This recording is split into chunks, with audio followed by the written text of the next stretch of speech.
Good afternoon, Doc. Good afternoon, everyone. Today I'm presenting on seasonal variability and stochastic branching process in malaria outbreak. My name is Emmanuel Donko, and my supervisor is Dr. Stephen Emo from the Department of Mathematics, University of Cape Coast, Ghana. Okay, go ahead. Okay. The outline of this presentation would span from introduction through to motivation and global health up to numerical simulation. We would place much emphasis on threshold dynamics and then the extinction probabilities. So when we talk about malaria, it is said to be one of the most devastating parasitic diseases in the world. It is affecting a lot of people, and globally, a lot of people get infected through this, and most of them die as a result of inability to get treatment. So we can see that it has a global burden which the whole world shares. It has climatic factors. So we're saying that temperature and rainfall fluctuations govern pathogen survival and host immune response from Grassi and Fassa 2006. These are most of the items people have talked about when we come to malaria in terms of seasonality. The motivation for this work was, first of all, on the epidemiological gap, which is most traditional deterministic models provide only average trajectories, but they fail to capture the high degree of randomness in early stage infections. Then also we're saying that seasonal complexity. Malaria in Bangladesh, where this research was conducted, and most of the areas in the world are very dangerous, and they face periodic conditions. And because of that, climate periodic factors also lead to inaccurate predictions when we go with the deterministic approaches. And we're also saying that threshold dynamics in terms of the deterministic R naught are insufficient when determining the spread of this disease. And as a result, the stochastic R naught would be very useful. And we are also saying that one of the motivating factors that made this research come to pass was the extinction risks. Most deterministic works don't talk about probability of extinction. In fact, they don't even talk about it. So these are the motivations that was based on to have this model and the others done. We're looking at research problem. As indicated earlier, deterministic models overlook the 0 or 1 nature of initial infection. This work is predominantly channeled through initial infections, and we use the stochasticity to check the spread of the initial infection. And we're saying that stochastic gap, limited research explores the interaction between demographic randomness and periodic environmental forcing. That is Basia 2007. Timing uncertainty, the impact of the introduction of timing, that is dry and monsoon, that's the wet season, are very useful when we are modeling malaria, and with stochasticity involved, it will help to get all these ones. And we are saying that we would employ continuous time Markov chain, unlike the Brownian motion and the other stochastic procedures. This one captures discretized values. Suppose one person is infected. Some other stochastic models look at where 0.1, 0.2 people are actually getting infection. But this one talks about discretizing the number of people getting infection, since we are talking about human beings. And then we move on to the model formulation. This work goes on by modeling the human compartment as SIS, susceptible, infected, susceptible structure, where S of H is the susceptible human, and then vector. So infected human is I of H. Mosquito is also modeled with the total population as N of V, susceptible infection framework, since mosquitoes do not get treatment.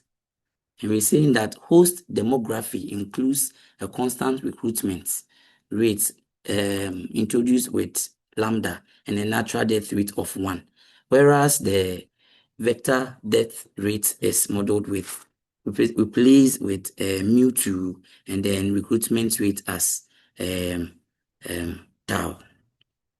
And we're saying that transmission is bidirectional. Mosquitoes infect humans infect mosquitoes, but humans do not infect humans. So we are going to make use of this particular site. And we're saying that environmental forcing, since we are dealing with the seasonality, environmental forcing will be captured in B of S and then B of M. And we are going to make use of them. From the model arrangement, this is the model diagram describing the flow of the dynamics of the disease. We start from susceptible human at the recruitment rate of lambda and the natural death rate of human as mu1. Humans progress to the infected compartment by the force of this one, and the humans that are infected get death as a result of infection, and there is a natural death of mu1. Humans that naturally or by medicinal properties and medicinal use get recovery move back to the susceptible compartment at the rate of gamma.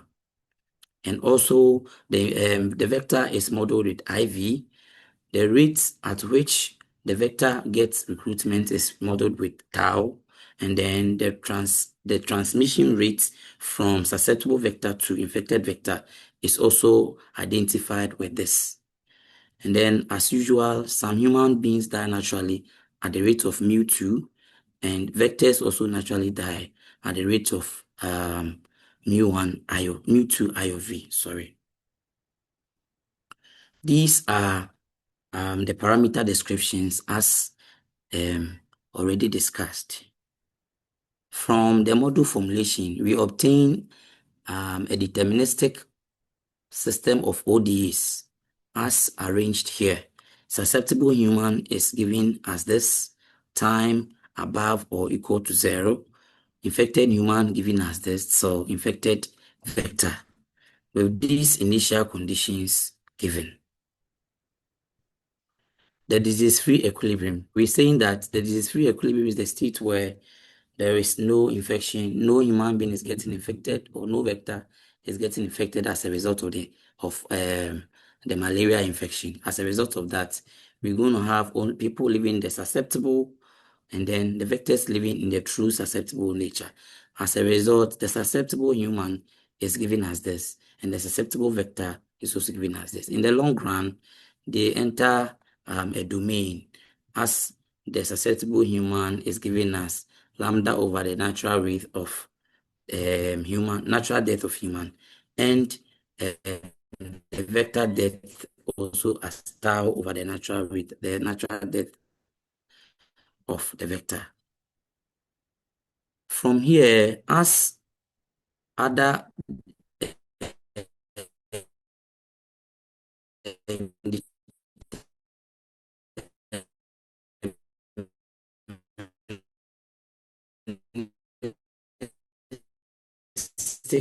models were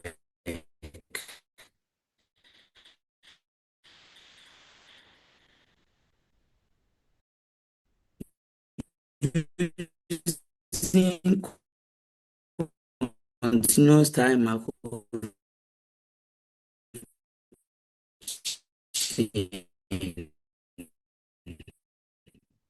is of the view that we should use it all to infinitesimal of most value states. That is from accurately report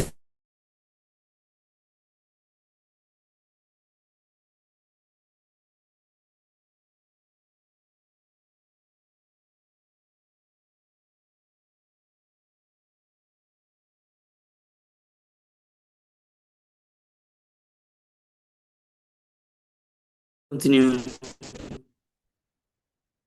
Hello, Yeah, go on. please, can I continue? Am I online? Okay.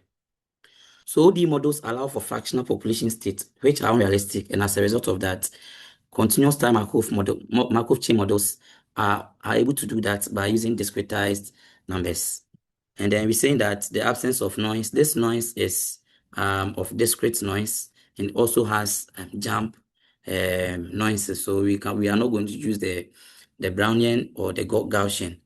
Because of that, the deterministic model approach can be easily used for the infinitesimal arrangement. So based on that, we have the infinitesimal translations here. The human birth. Susceptible human is presented by 1. Infected human is 0. Susceptible vector is 0. And then infected vector is 0. And we introduce a small change in time as capital delta T. So susceptible human, and we also add a little. A little is less is smaller than the delta T. We are saying that all compartments above 1 would enter this little delta T. This is um an absorbing state. So modeling this, we are expecting that the probability of two events happening at the same time, which is the absorbing state, right? And we have human death. Human death means one susceptible member has left, so we are going to get -1, and the other one's going to 0. We have healthy vector. If the vector is healthy, we present it with 1. All other compartments as 0, and as a result, the infinitesimal transition will be tau, that change in time, and then little delta t, which is the absorbing state. We do for all the other transitions to get the stochastic term. So in effect, we have this deterministic model translated to this stochastic infinitesimal form. But this infinitesimal presentation has also got some limitations, and that is what we are going to look at in the next slide.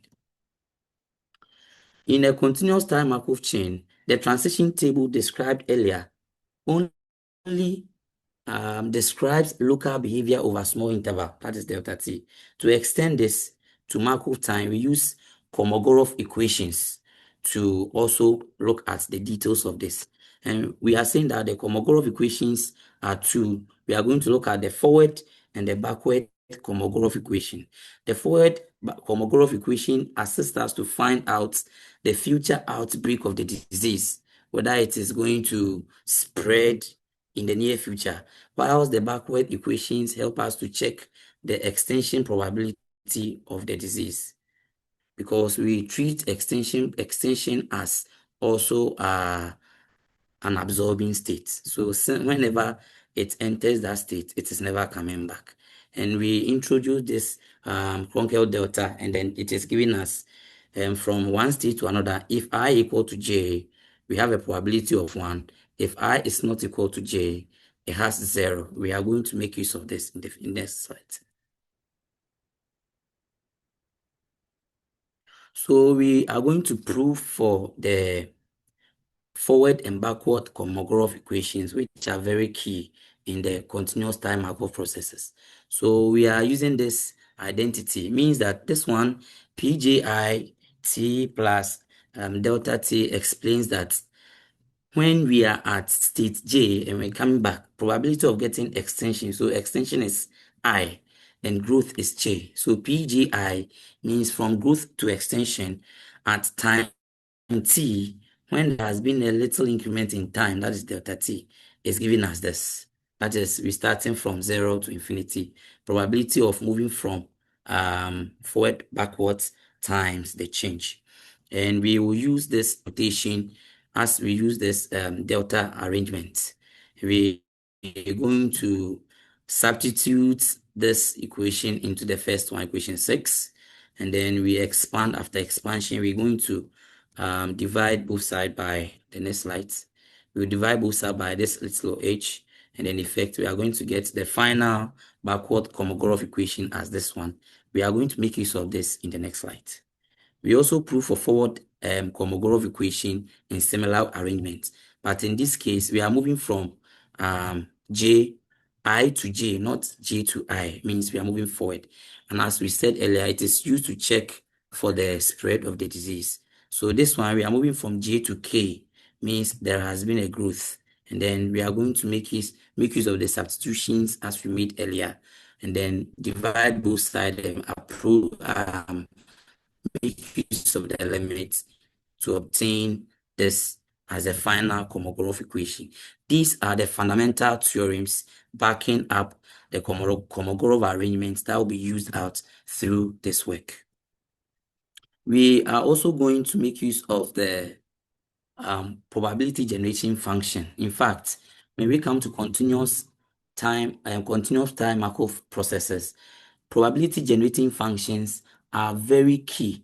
They are going to help us to calculate our extension probabilities, our outbreak probabilities, and the rest. So we are also going to make a little arrangement towards proving this. And we are saying that this is the average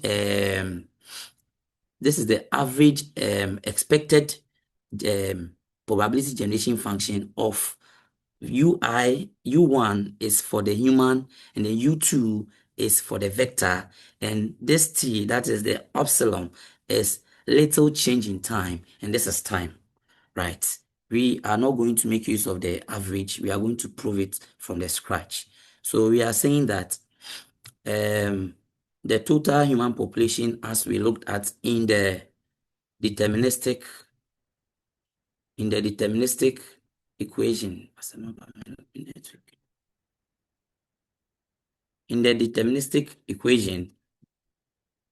we look at the decaying part and the force of infection. So we can say that when we pick this one, the force of infection is given as for human infection, that is beta of m whenever we see time. And then we are also going to check about the duration. And in fact, we are going to multiply it with this to get the probability generating function of human as f1 of h as u1, u2 gamma of this given into this one. And also we multiply by that as expressed. And then we are saying that human beings do not infect human beings, but parasites infect, vector infect human beings. As a result of that, the unit vector infection is 0.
That's the forward Kolmogorov equation, which we looked at the proof briefly. And then we actually reached the probability generating function, which we said it is the function actually that helps us to calculate most of the stochastic probabilities, talking of extension probability and then the outbreak probabilities. So in calculating for the the probability generating function, first of all, we have the expected average of the generating functions for the two hosts, human hosts, and then the vector host. The epsilon, as earlier stated, is small change in time, and this is time. And it is giving us the expectation of human hosts exponential of the initial infection times vector host times exponential of initial expansion, giving human infection times small time, and then vector infection times small time. And we moved through the proof briefly. From here, we look at the uh, threshold analysis. And with this one, we are going to look at both basic reproductive number for the deterministic model and then the stochastic model. And we are going to use the next generation metrics for the deterministic model, which we will develop two functions, F and V. F representing force of infections, and then V representing the other terms going out of infection. And we linearize them, and then we obtain these two special V. And from there, we find F times V inverse, which gives us the next generation matrix from here. And then we find the spectral radius, which is stated here. So we've obtained the deterministic reproductive number as this expression. We move on to look at the stochastic deterministic the stochastic um, threshold, that is the R naught. And with this one, we will use the expectation metrics introduced by Allen and Lodney 2012. In fact, their approach provides us with the procedures for calculating other probabilities, such as the probability generation function and then the extension probabilities as well.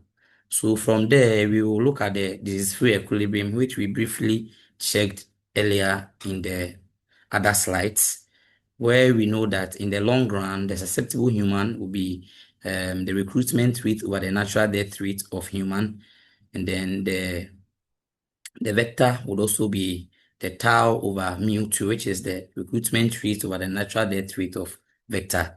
And with that, because we are going to look at the stochastic threshold, we are going to represent the bound with star to know we are going to count the stochastic thresholds.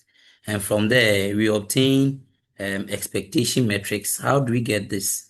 We look at the average infection of all of the hosts. So human infection will be given as BMSV all over the total human population, and then we multiply it by the mean offspring of the infected human, that is gamma plus mu1 plus delta. So the ratio of that gives us this expression. We also find the same for the vector hosts to get the um, mean of offspring of a vector host as the force of infection times the S star of H, which we are also saying the force of infection under disease-free equilibrium, but calculating for the stochastic threshold representing with star all over mu2 times the total human compartment. And from here, there is a very critical point that we are going to look at. We are going to get a 2 by 2 matrix here. The reason is that we have two infected hosts, human infection and then vector infection. But we know that humans do not infect humans. So in that regard, the transition from human to human is zero. Human infect vectors. So in that case, colon 2 1 is this. And then we also come to the second row, which is human infection placed as this one. This is as a result of the vectors, because vectors do not infect vectors.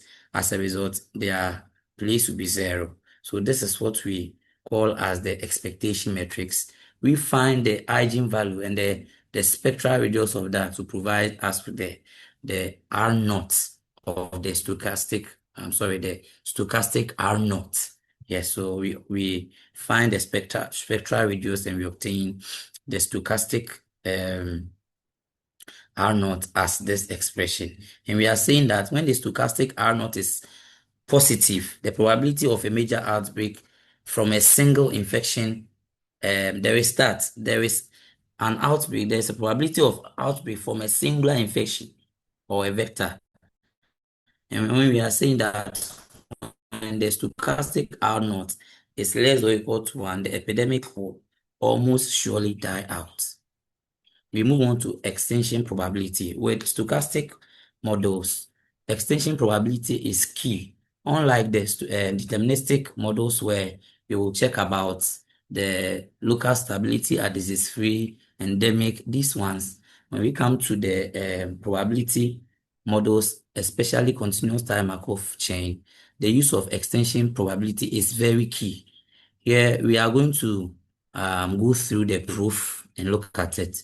We're saying that extinction probability is a function of probability generating function, and that has been given in this relation. Q given as f of q, representing this as the extinction probability. So this Q will be expression of f1 and f2. Going forward, let's go through the proof. So we know that the Q of H is given as this, Q of V given as that. And then we have R1. I will explain in the next slide.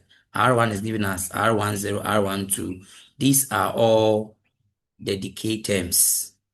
So removing the denominators, we are going to have this. And then we solve to get R of V.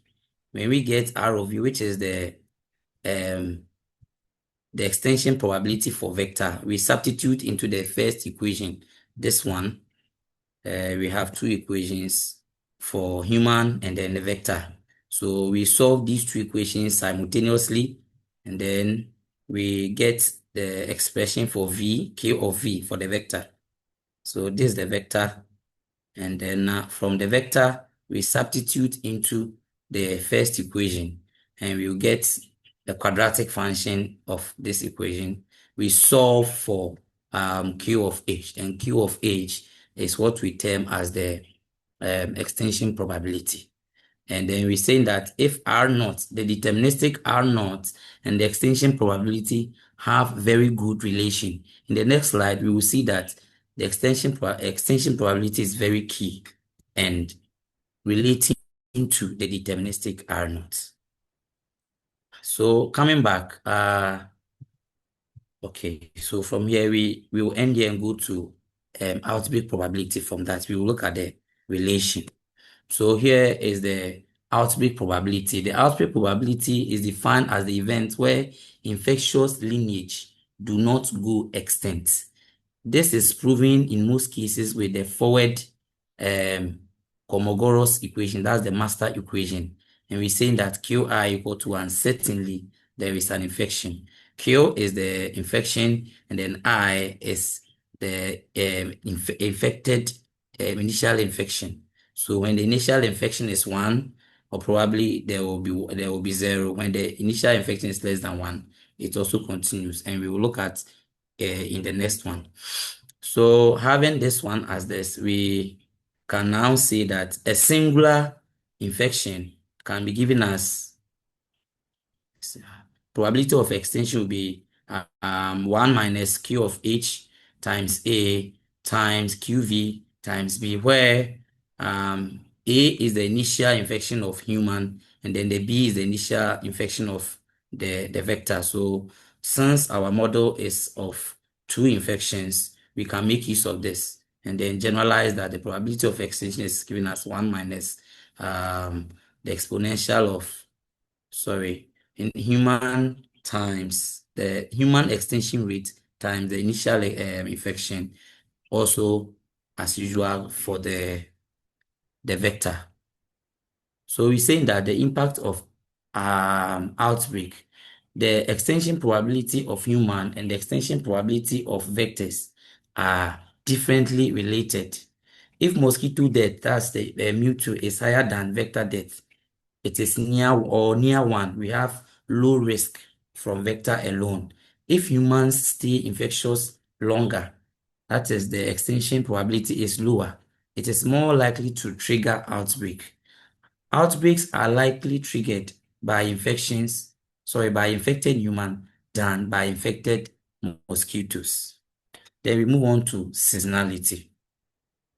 The outbreak probability as a function of time is defined as this, as looked at earlier. And we're saying that whether there are going to be outbreak or not will depend on the initial uh, infection. But we, having gone through the other articles, realize that there is this seasonality, as the topic talks about, that predominantly affects the rate of infection through malaria, through sorry, seasonality affects the rate of infection with stochastic variabilities. So using that, we will go through probability of infection from the vector, probability of infection from human.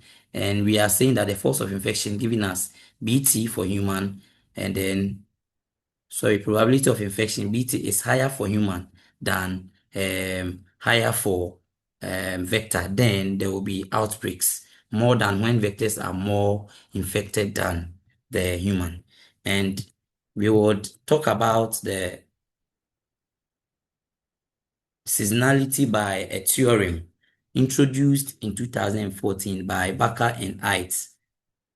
2014, we're saying that these conditions, when they hold, then seasonality is of its apex. First of all, condition one, if f of t, that seasonality, is non-negative with at least one strict positive entry, then we are going to have the seasonality really increasing the rate of outbreaks. Then the second condition is when k of t, f of t, v of t from the f and v functions from the deterministic models. These are the functions we are talking about. They also contribute to the outbreak. And then we summarize the seasonality by saying that if R naught is less or equal to 1, there is an asymptotic extinction probability of 1.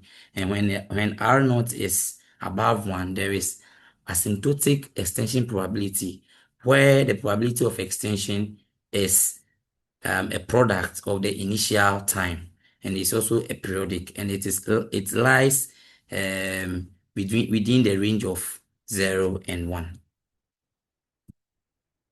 Numerical simulations.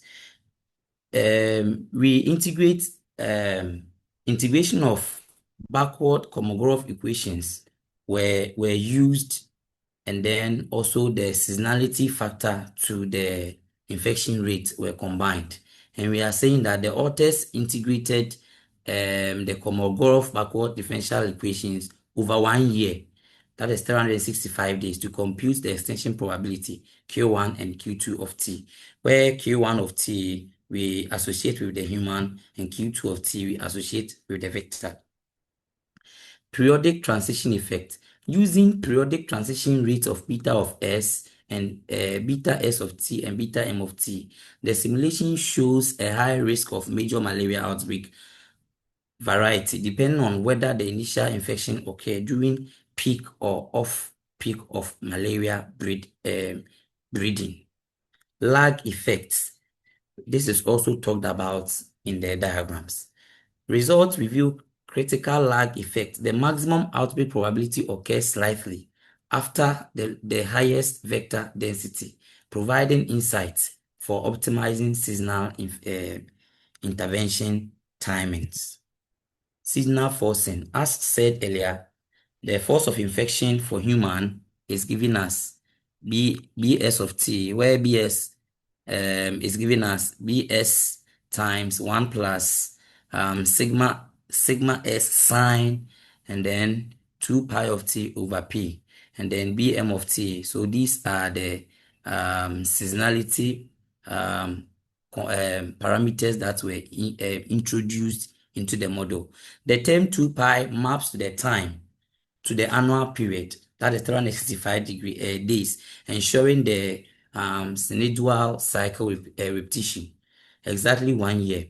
And we are saying that the environmental changes in mosquito biting rates and population density driven by temperature and rainfall also affect phase shifts and biological lags. Using sine and cosine variations simulate a phase shift representing delays between host and vector peak infectiousness. Stochasticity sensitivity, that is stochastic sensitivity. Outbreak probability depend heavily on the small time introduced. Introduction during an upward seasonal trend increase the chance and avoid extension. And then we first of all start with the um, simulation of continuous time Markov diagram and the stochastic term. And we can see that the deterministic term is in red and it's almost passing through the stochastic simulation. In the long run, they seem to be deterministic, but there are jumps and it follows stochastic path for the stochastic model and the deterministic model passing through nicely. We see the deterministic simulation alone, where the infected vector rises and stabilizes. We have the infected human also rises in red and stabilizes, but in the long run, the infected human in green comes down drastically and also stabilizes. This shows the seasonality of the model, and we can see there are fluctuations in the spread of the disease. At a point in time, the disease spread reaches about 800 units, 800,000 units, and then at a point two, it comes down to almost 300, which shows a very good fluctuations, which also pointing to the fact of seasonality in the stochastic transmission of malaria. And then finally, we look at the stochastic plot. And this one, Monte Carlo plot, actually was used to generate these ones. And we can see that there are a lot of jumps, but still they all stabilize.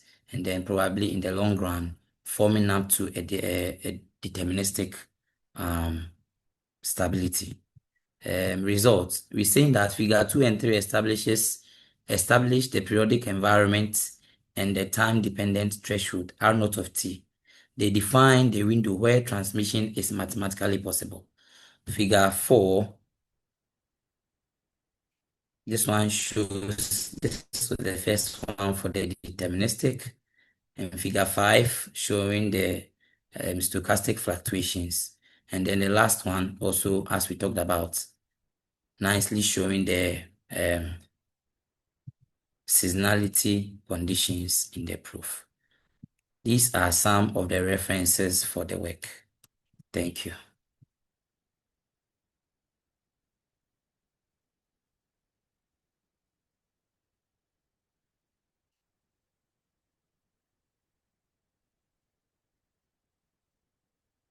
Yes, if you come here to the model, Okay. let me go to the model and explain from it for you.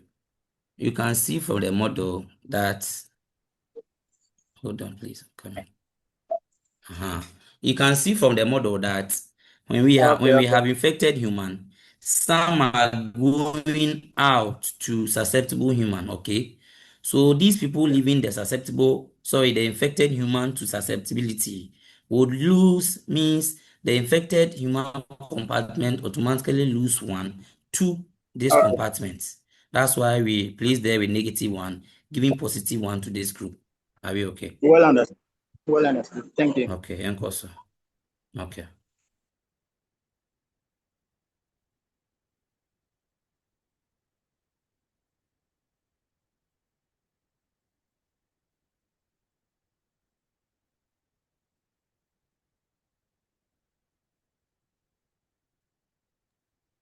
Okay, good.